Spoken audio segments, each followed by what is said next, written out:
Well, first Yes. of all, I would like to thank the speakers. It's been a privilege to count on the valuable contributions of the experts taking part in these conversations. And I can assure them that the quality and accuracy of our work as legislators is always based and linked to the knowledge of the speakers as them. Also, special thanks to Licia and Hilde for the amazing organization, and of course, to all the Renew Group staff for making this webinar possible. As you all know, in order to become a political priority and to be part of the legislative agenda, any issue or problem needs to have a lot of allies in the European Parliament and in the institutions, members with a special commitment to the cause that could foster legislative progress and put pressure on the other members and institutions to achieve some changes. As chair of the Jury Committee, I can tell you that both Licia and Hilde are those kind of members that when it comes to children's rights, because they are a reference on this particular topic. I'm just going to mention their standing work on all the children-related amendments that they have introduced in legislative files,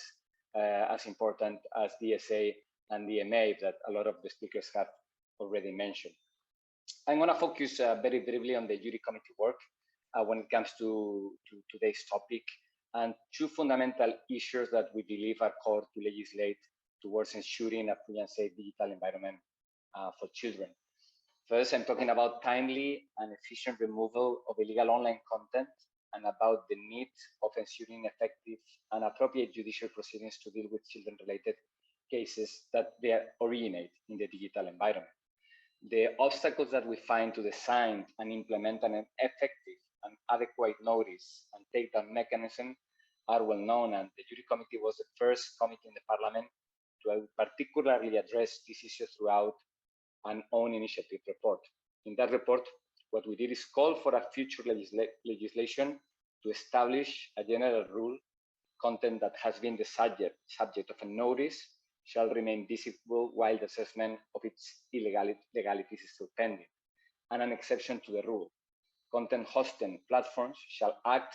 expeditiously to make unavailable or remove content which is manifestly illegal. While this structure needed to clarify by designing objective criteria to determine the meaning of content which is manifestly illegal, the fact is that the Commission proposal does not even introduce this distinction.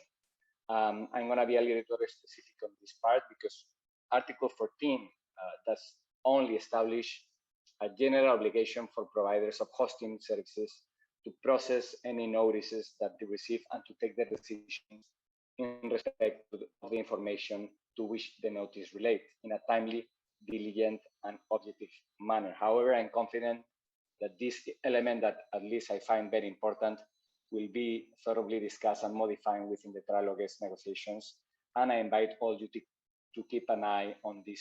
issue, as the rapid treatment and removal of illegal content affecting children is of utmost importance. Finally, I want also to draw your attention to another important issue, which is not part of the policy debate as much as I believe it should. Whenever judicial intervention is needed to enforce children's rights in the digital environment, the result is the existence of complex court proceedings, which often include hearings for the affected children,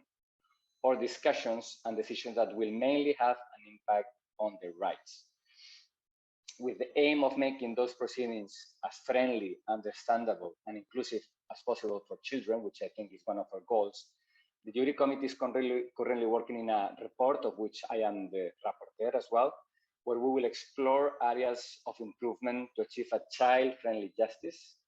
identify best practices of different organizations of member states that will also serve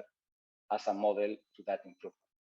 As a result, we expect that this report will call for the adoption of European standards or guidelines for the effective protection of the rights of the child in civil proceedings, and the promotion of a child-friendly perspective